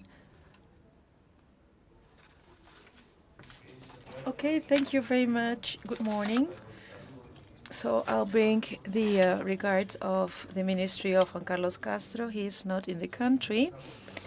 And we would like to thank as well because we are able to share some actions that we are conducting within our competences in the Ministry of the Environment. Before starting this presentation, I wanted to share with you that at the beginning of this month, we were very pleased to see that the National Authority of Water had changed its TUPA and set the requirements to renew authorizations for those projects, ongoing projects.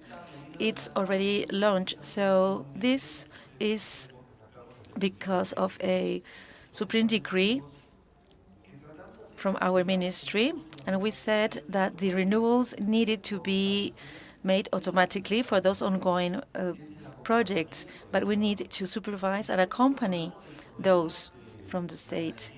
So when we address illegal mining, what we need to strengthen this big effort is on the overseeing the use of explosive raw materials and the traceability. This endemic problem affecting the country requires to see this from different aspects and strengthening the supervision. So this recent strategy to fight against this illegal mining that was approved or passed in July this year looks for 6 objectives to meet. 3 of those are strictly related to strengthen the supervision. We, the Peruvians, have a lot of reasons to be proud of. The deep-fried pork sandwich, pan con chicharrón, is one of those, but we are really blessed by God.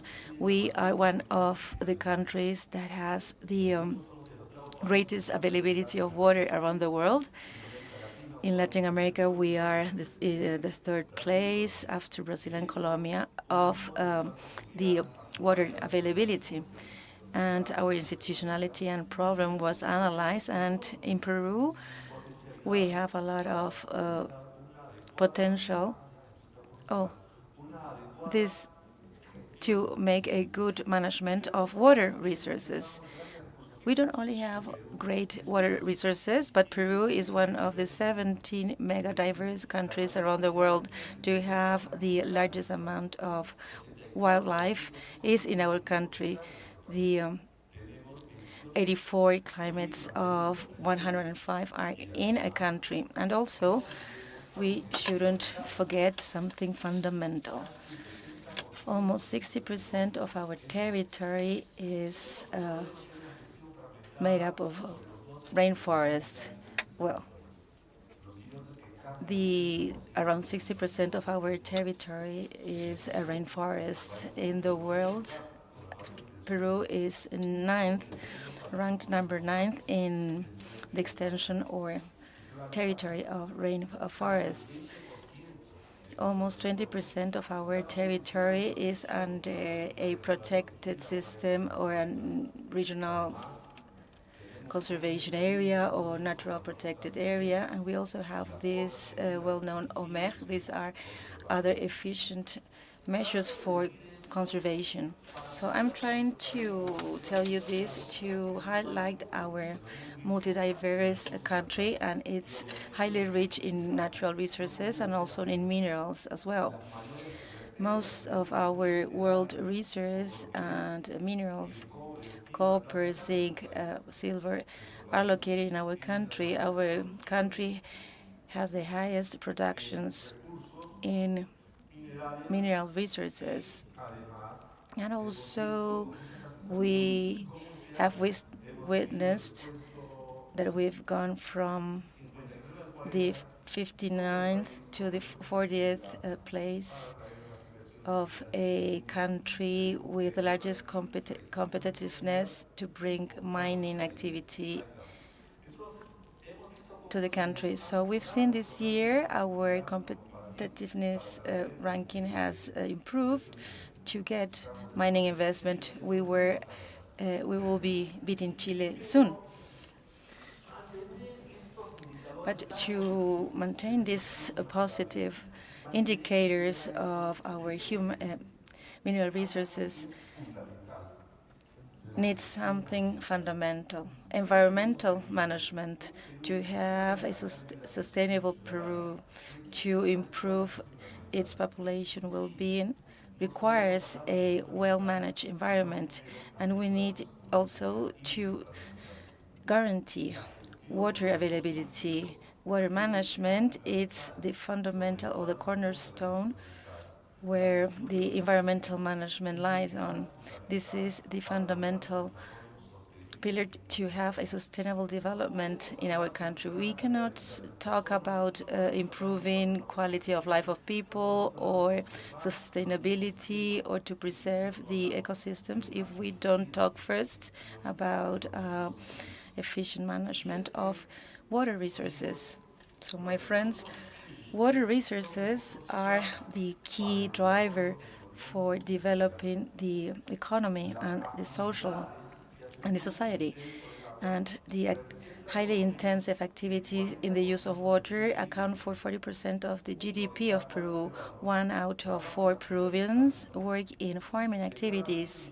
Out of $100 exported, around 73 come from mining activity. And you need to see that mining activity, according to the Water Resource National Plan, consume less than 2% of the demand of water globally in our country. Hydroelectricity accounts for 57% at least of the energy generated in our country. We know then that we need to keep on improving the management of water resources. We need to improve environment management. We need to reach sustainable development. But we have this endemic problem: illegal mining. Damages by illegal mining has been explained in the previous section, but we would like to put emphasis in differentiating illegal mining from informal mining.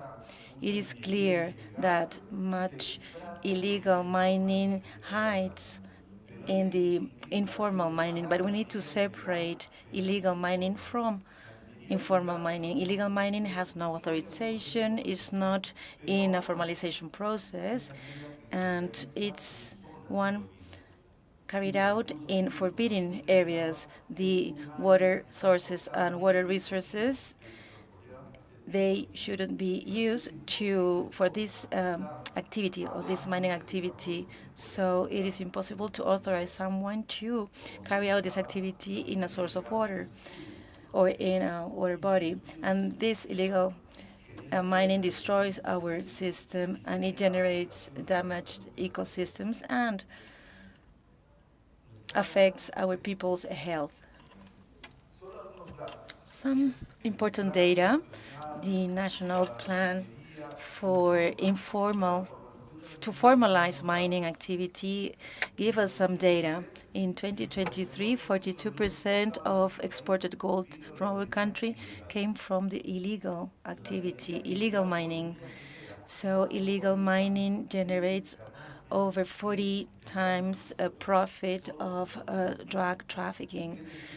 Just to give you an example, so the minerals go up, so there is more opportunity to be richer and much easier than drug trafficking. And as we all know, illegal mining brings impact on people's right, conflict, and I don't want to mention them all right now. When we review the Supreme Decree 026/2022 that approves the law to formalize small-scale mining, this public instrument in 2022 said that 100,000 hectares of rainforest has been destroyed by illegal mining. But the source that this regulation use is from 2014, and in 2014 there were already 100,000 hectares disappearing in the Amazon region, in the rainforest. So in 20 years, 20 million tons of mercury was discharged in the rivers of our country, and in Madre de Dios, 27 tons of mercury is discharged in the rivers a year. When we interviewed the people that collects the mineral from the rivers, the payaqueras, they conduct their activities using mercury. Facing all these problems, recently the government has passed a new national strategy for reducing the illegal mining. This political instrument has 6 objectives: to reduce illegal activity of mining exploitation or operation, to reduce the commercialization of inputs, to control, supervise, and intervene those plants in unauthorized zones, to increase supervision on those mining activities in the formalization process, and to make the rainfall more sincere, to reduce commercialization of illegal origin minerals, and to increase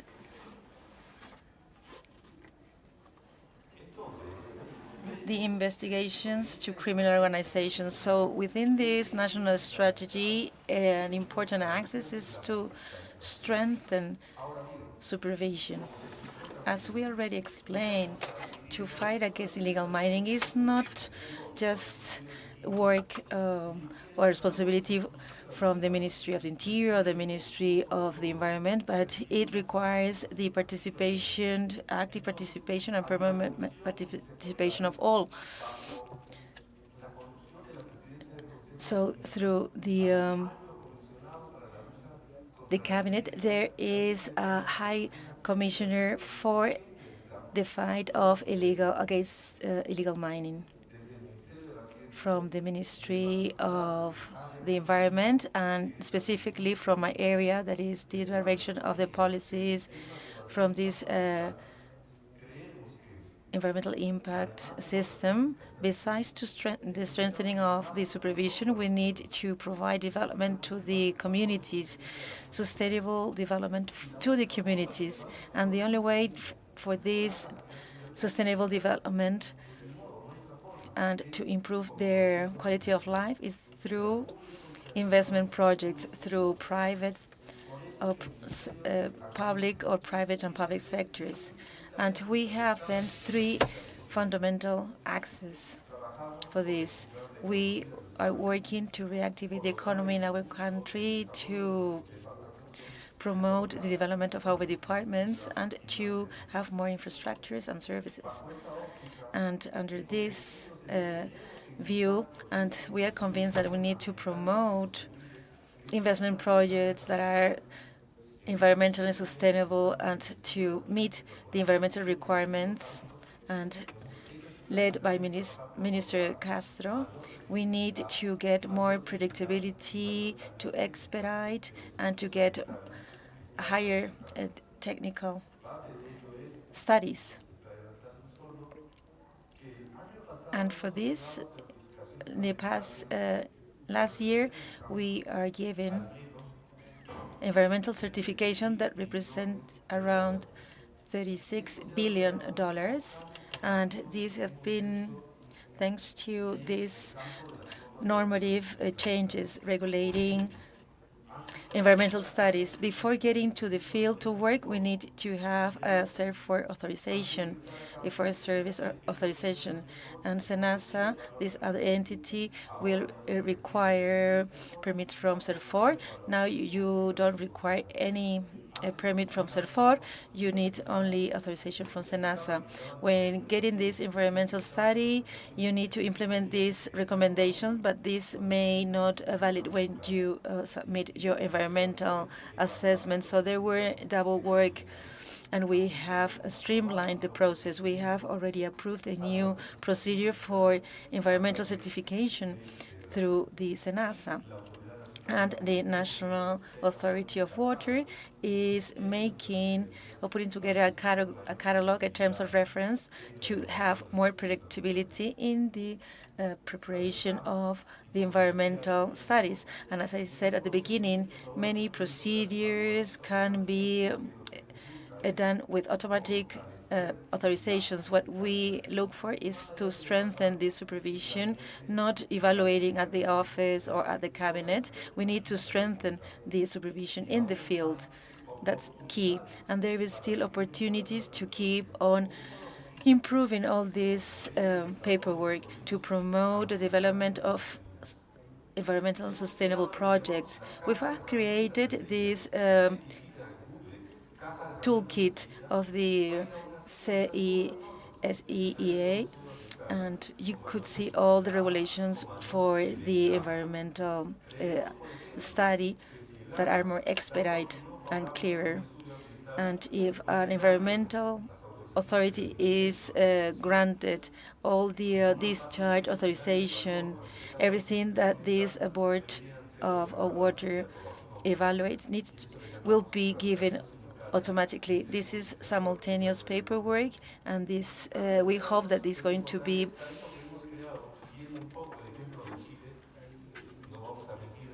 well, continuing or following Chilean's example. We have also promoted this public line, environmental public line. So what we are expecting to have this pilot in October. So we will put at the disposal water information on the different elements of the environment, and this could even prevent that the authority will go to the field, to the title owner go to the field, because the state will provide the title owner with all the information required. So what we are trying to have is an environmentally sustained country. We have put together the public policies for our biological biodiversity. We need to be ready to adapt to the climate change. We have also a new framework of regional and local systems through environmental management systems. And also, we need to look at this, the country, our actions in at home, at work, to start implementing circular economy. We need to do more with less. These times require to see things in a different manner. Peru will not change if we keep on doing the same.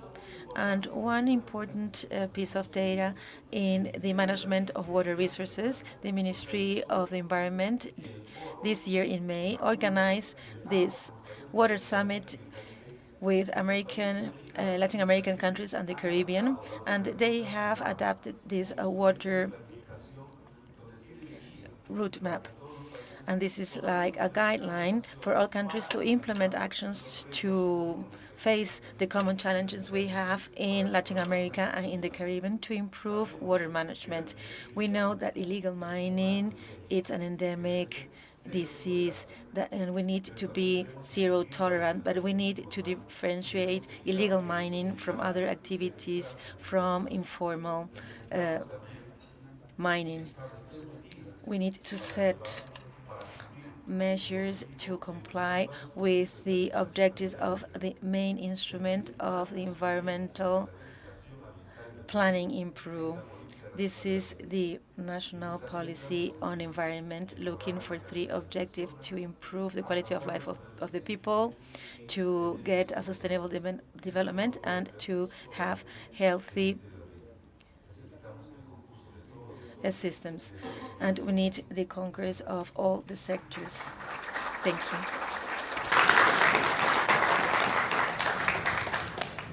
Se me cayó el micrófono. Eso se va Muchas solo. gracias. Camina solo él. Camina solo él. Hemos escuchado So we have listened the government aspect, the governmental side of things by the government, and now we will be listening to how to solve this problem, the practical things. So I think that the contamination of water by illegal mining in Peru requires, to solve this problem, requires an integrated and multi-sectorial approach, as mentioned, that goes from prevention and supervision or oversight up to the environmental development and economic activities already mentioned. So let's go to the proposals, and then we will start our discussion. So, first activity, to strengthen the oversight and the fight against illegal mining. It has different elements: to forbid effectively the attack to the value chains, and a more restrictive framework to make stronger the penalization of illegal mining activities. Secondly, the formalization and promotion of a responsible mining. We have been explained the difference between illegal mining and formal mining. So we need a process to formalize this activity efficiently, streamlining and making the processes more agile, to formalize the small miners and the artisanal miners, and the incentive for clean technologies in mineral production. Thirdly, remediation and recovery of water systems, remediation projects to develop and implement restoration of the ecology, water treatment technologies, using specific technologies to decontaminate the water already disturbed or affected. Fourthly, monitoring and governance of water, to have a constant monitoring through water monitoring system of water quality on real time. And in this item, we need a lot of technology, the strengthening of the governments, and lastly, to start our discussion, development of economic and social alternatives, economic inclusion and awareness of education on this matter. So let's start with you, Gloria. So within these proposals, Which do you think that will be first on the list of priorities according to your research already presented this morning? I don't know if you can hear me well. The truth is that I think we cannot choose just one, but we can group them. Something that I mentioned the previous, that Yuri mentioned in his presentation, is the importance of oversight. And he mentioned at the beginning input oversight. How are these inputs being overseen? There are different operations who go there and exploit, but mercury is still being sold and regulated. Ecuador and Colombia, by the way, they have banned the use of mercury. In Peru, we have not gotten up to that level of prohibiting, and a way of having clean mining is not by not using mercury. And for these, you need technologies, you need restoration for mine closure, but the first thing is having technology that won't use mercury. And I think why I'm mentioning that there might be several options, because education is of the essence. I've been to communities where they share how the miners enter into the communities, and there are even conflicts there. There are native communities that are doing mining. They have been forgotten by the government. The miners go there. They offer gold, something that has been mentioned, and this is the highest price in history, but they do not explain what it entails when they do this. So the first study with the indigenous communities in Brazil, I remember when after presenting the results, community leaders said, they never told me about this. They just told me that I would have gold. So education is of the essence. The civil society plays a very important role in educating, and we have to be a critical civil society. We should look for solutions. We should have the right information to make the right decisions. Everything that you mentioned is important, but to kick off, and this does not mean that the others are not important, I would say education and oversight. But oversight not only in terms of interdiction of the dredgers, but also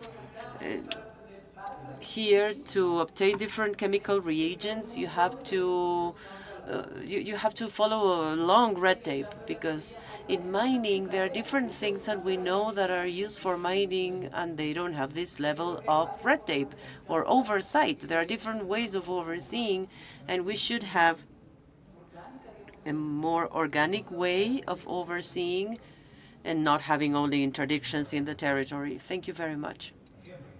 Henry, early in the morning, Dr. Vinio Flores mentioned that a strategic ally for this decision-making process is academia, university, where not only education is being instilled, but also an important aspect to consider, or an important mission of academia, is research. As a vice chair, what do you think? What do you think? What message could you give out to the society to resolve the situation of water communication by mining?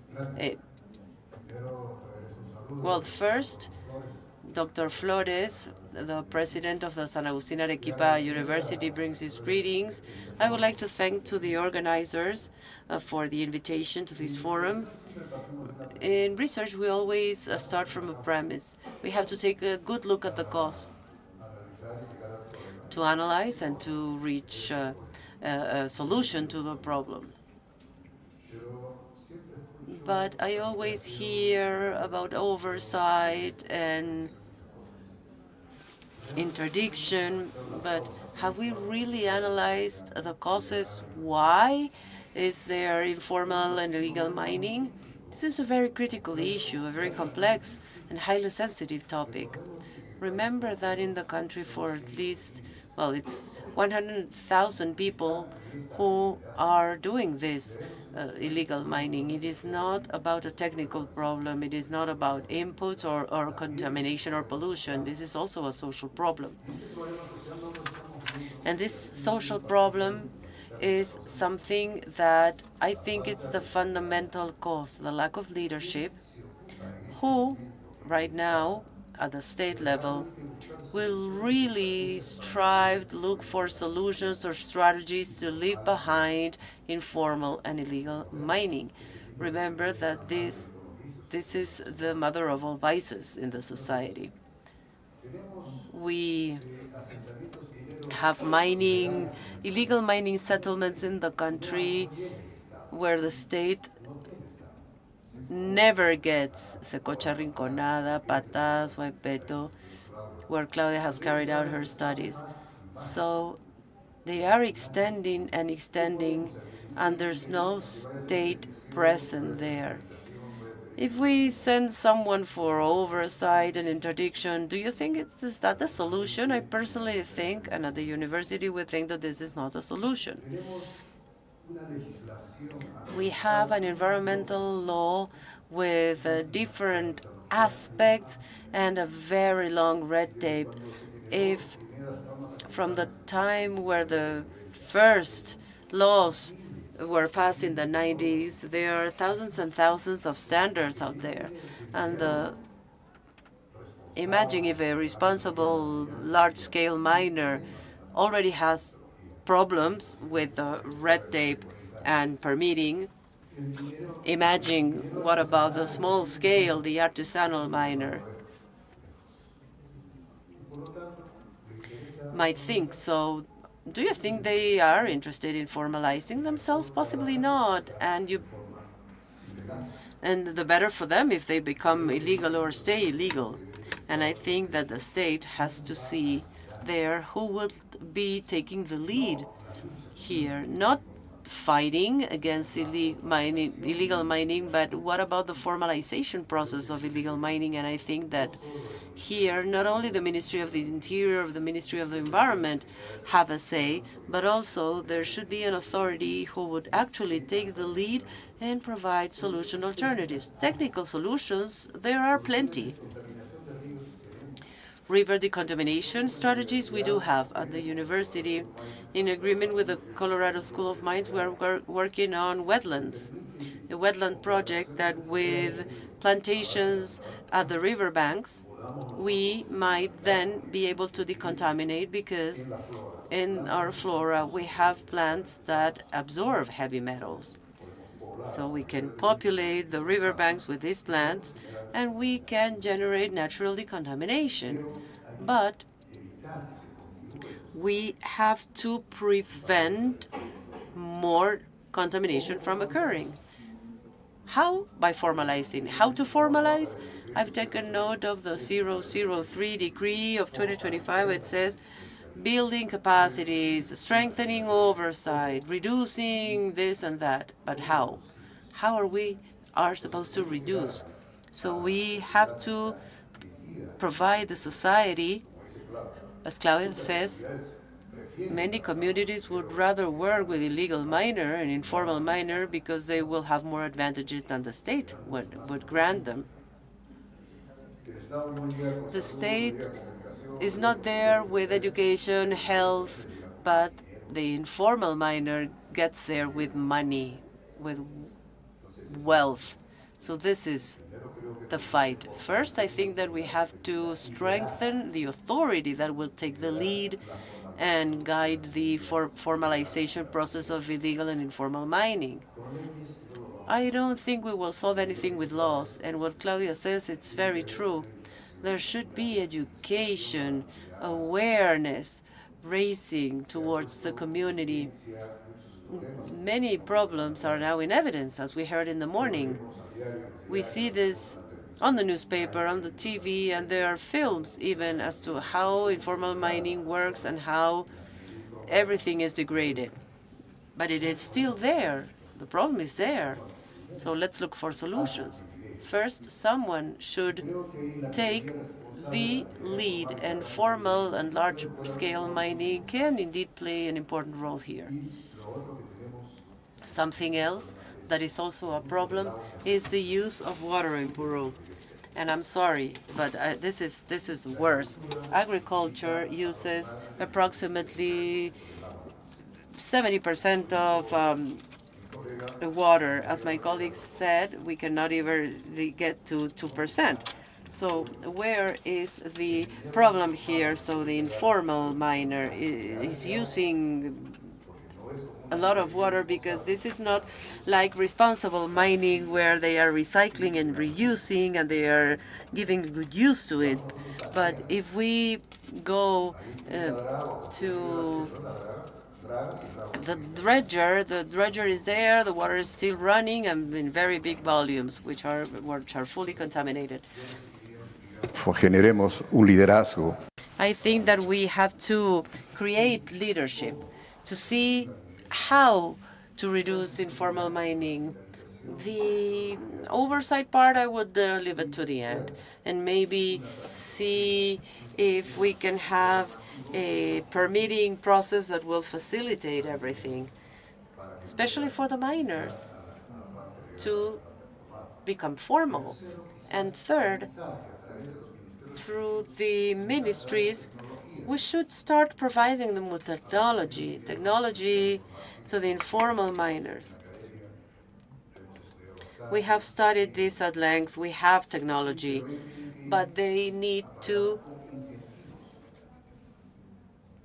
be given incentives that will allow them to develop with capital and money so that the miner will feel protected, that they already have a market, that they have a certain level of security in there, and that they won't be repressed. This is also important, and I think that these are the main points of discussion here. Well, thank you very much.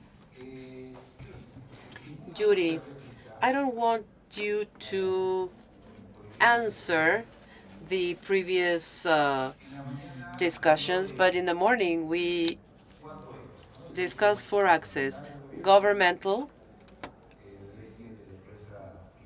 private enterprises, private, and the academy and civil society and organized society, professional associations or research institutes, private institutes.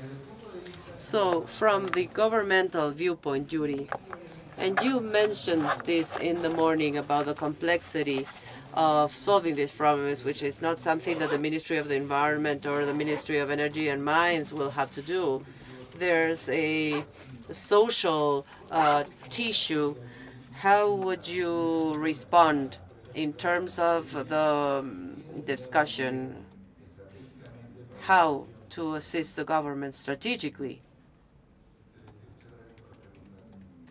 Excellent. There's something that we have to rescue here. Illegal mining has certain origins, and we mentioned in the morning that we have to, if there's no presence of the state, if there are no work opportunities, even more, if this person is even aware of the huge damage that they are generating or will generate mercury to them, they will take over this risk, but they don't have another way to thrive. So we need the private sector. From the private sector, we need to promote and develop projects that will improve the quality of life of people and will then be able to focus on something else. We have a high commissioner in the fight against illegal mining. We have sectors as well, but a greater coordination capacity is needed.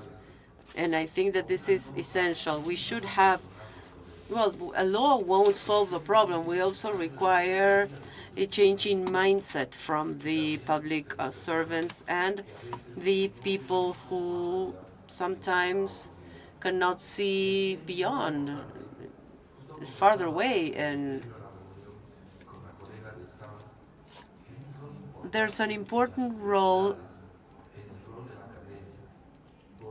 in universities and the academic world. If professionals do not assume, are not aware of this problem, we won't get that far. Sometimes the standards are implemented by someone who's very far from being a decision maker. So this is actually a constant renewal as to how we see things. And everything that's been mentioned is something that we have to look after. It's not only about oversight. Oversight has to come hand in hand with bringing progress to the towns or cities.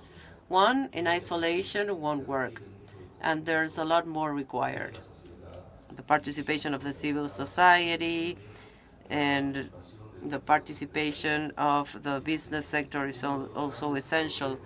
One of the problems, and we have to distinguish illegal mining. When we talk about informal mining, one of the problems is that the informal miner cannot have access to a concession contract, and there we have an important obstacle to overcome. Even when they are not demanded property rights and some other things, not even a certificate, well, there's entrapment there with informals. They don't have an option to have an exploitation contract with formal mining companies. If it's illegal mining only, there's zero tolerance, there's no capacity to formalize. There needs to be a comprehensive approach from all of the stakeholders of the state. Thank you very much. Claudia, you mentioned two important aspects during your presentation. Education is one of them. Well, definitely, here in Peru, we have two types of gaps.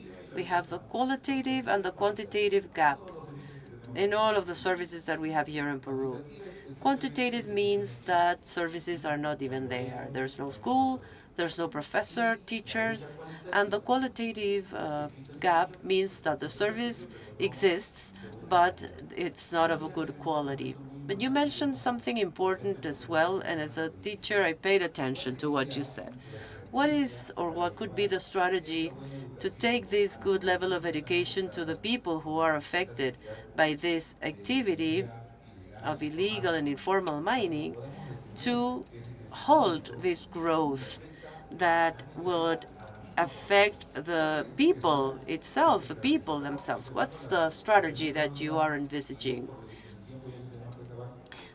Claudia, I would like to ask you to be very, very short in your answer because time is running out. Thank you very much, and this is actually a very important question, and the answer is quite complex.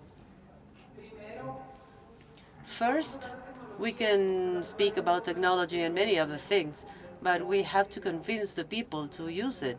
And this is a problem that we have in Madrid. There's technology and the miners don't want to use it. And I think that by speaking about strategies, we have to work with the local people. We have to strengthen the local populations and the people because they are the first line of defense. Now we are trying to provide training to the communities and monitoring together with the communities, integrating indigenous knowledge and science because we are scientists, and most of the results that you've seen were prepared in the office. But I go there out to the field and then I leave. And there needs to be a marriage between science and local communities. I won't stay there the whole year to know what's happening, and we have to train those people so that they know how to collect this information, empower themselves, and then use this to demand actions and decisions. To me, it is about strengthening local communities, but not as a way as an imposition, but as a way of interaction between local and scientific knowledge. It is not about preaching them what to do. We have to know their needs. If we say that we need to understand, we first need to understand their situation. We We are trying to solve the situation without even going to those communities. I don't think this will work. To me, the strategy would be to empower the community and to provide them with more tools so that in a jointly basis they will look for solutions. It's not about preaching, going there, preaching, proposing, and forcing them to do. And who needs to be responsible for this training? Well, that's actually a complex question. I think the state has a role to play there.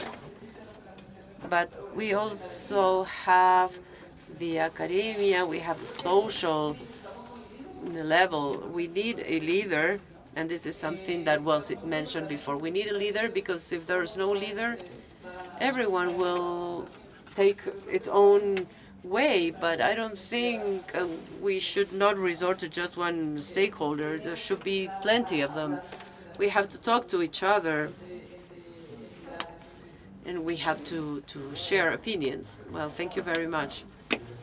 I think that this is almost like a thesis.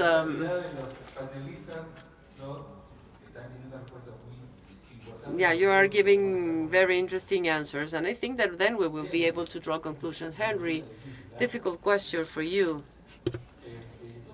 You mentioned that the university has developed a lot of research. And I think, I don't know if the right word would be complaint, but this research is not getting to the government level. It is not binding. What do you think could be the strategy so that this good research work that is generated at the academia with public financing, how could it be transcendent, and how will it be binding in the decisions made by the government? Una respuesta. I think that maybe this answer won't be liked by many here, but this is the idea. We have a function as a university to train professionals, to carry out research and social responsibility as well. But then we have resources, ordinary resources, which are given by the state. We then have our mining royalties and canon, which is used in research and elsewhere.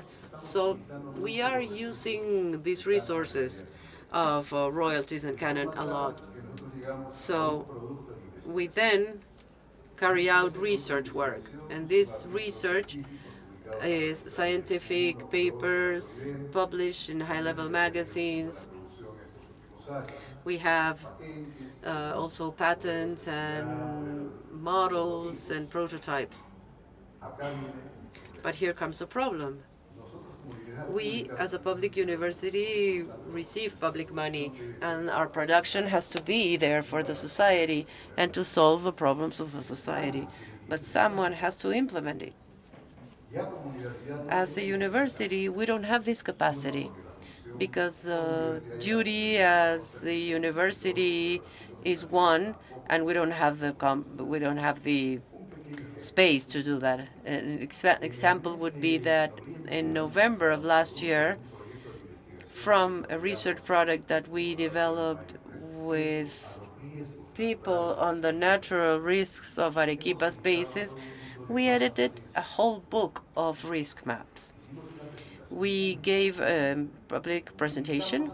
We invited all of the mayors of the Arequipa's provinces, the district mayors, because they are somewhat those who have to deal with these natural risks on the basins. How many do you think were there? None of them. No one. Who's in charge of making decisions? Is it us as the academic world, or is it the government? Irrespective of the level, if it's district, local, regional, national, we would have loved to have heard the mayors discuss these issues because they would know how to explain about all of these alternatives very clearly when there are natural risks in their basins. We have prototypes. Who has to implement those? We ask the state. We tell the state. With the colleague, I developed a prototype to recover cyanide that is used in artisanal mining. We have that. We have tested it. My friend Johan is in the room. It's one of the participants in this project. We have that in our laboratories, but someone needs to commercialize it, to make it massive. So it will be interesting if the Regional Directorate of the Ministry of Energy and Mines take this with the private sector and start commercializing it, because it's already tested, proven. So we have a role, and they are decision makers as well. They need to comply with their role. Yes, with the mayors, we have some work to do, but it will be interesting to make that relationship. If there is a high commission, this high commission needs to be related to the many sectors of the society, the public entities, to take a lead of illegal mining problem, because if not, well, for me, it's more a social related problem, because it involves many people. It involves, as already mentioned in your 5 problems with the water contamination, geographical problems, orographic problems, food safety problems, violence, criminality, many problems. So I think it's really a need to strengthen this and to be the one leading this initiative of working this illegal mining problem. Thank you very much. I think that we have run out of time. You've been saved by the bell, Yuri. Well, we have many reflections on this presentations of this morning. It's been a lot of useful information. We have still some time. Yes, 5 minutes. Okay, Yuri, I'm sorry. You're next. Yuri. So, well, I have many questions, specifically in this relationship, state and other stakeholders of this social tissue in all societies. So, what do you think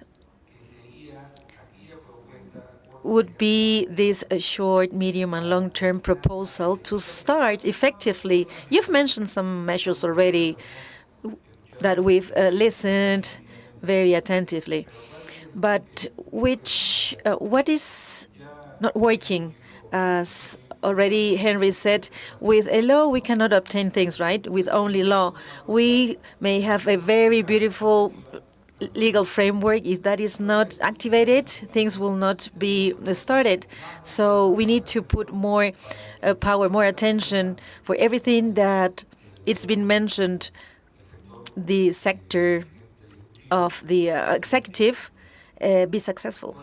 What will be your recommendations, and maybe to involve or engage more stakeholders from the civil society? So we will talk about 3 main ideas. Peru, at first, needs water safety, quality and quantity of water for the ecosystems to be appropriate, to feed the populations for productive activities, and to protect the populations in the face of extreme events. So for that we need, for studies from the academia, there is no binding element. So all the instruments developed by the National Authority of Water, Water Resource National Plan, and so forth. So we need these binding documents for the government. Regional government needs to execute, and they need to be aligned with these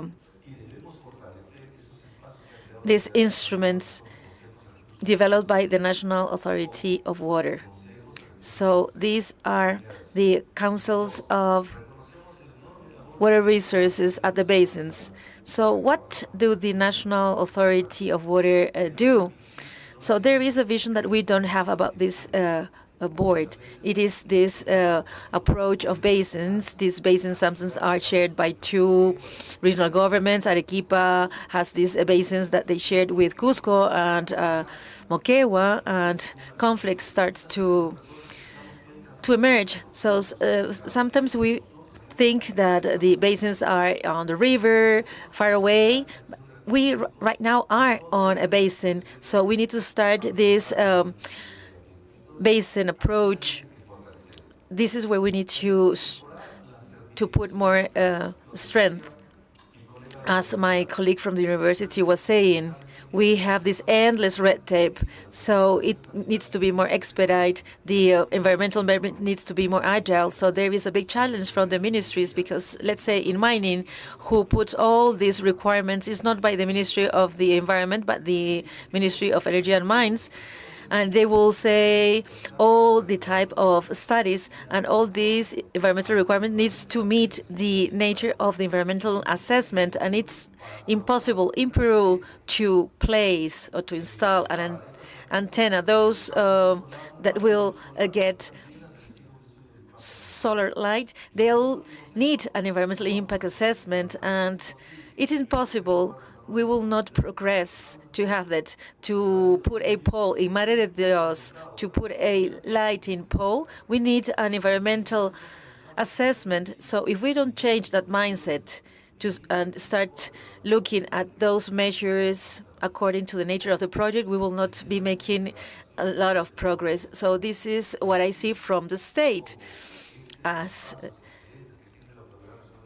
So these excellent spaces that the government has, the regional governments need to work on their environmental commissions at the regional and local levels. There is no management without planning, and there is no planning without any participation. So unfortunately, sometimes Peruvians do not know how to listen to each other, and we will not be reaching any agreement. So this is fundamental to improve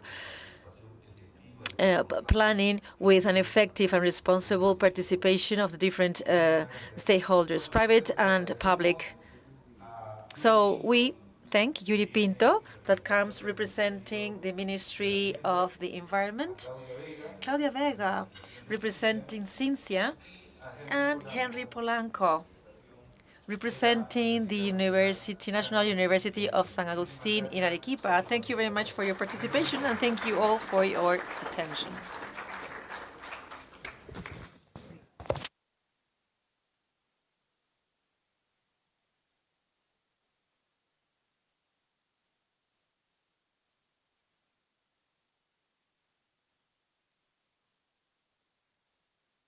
Bueno, con esto damos por concluida la sesión de la mañana.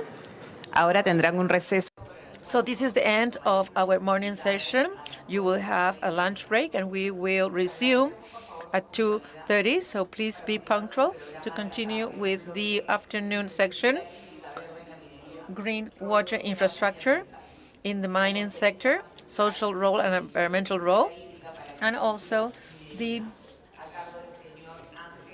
mining role in the financial innovation and strategic management of the water resource. We'll see you later. Thank you. Vamos.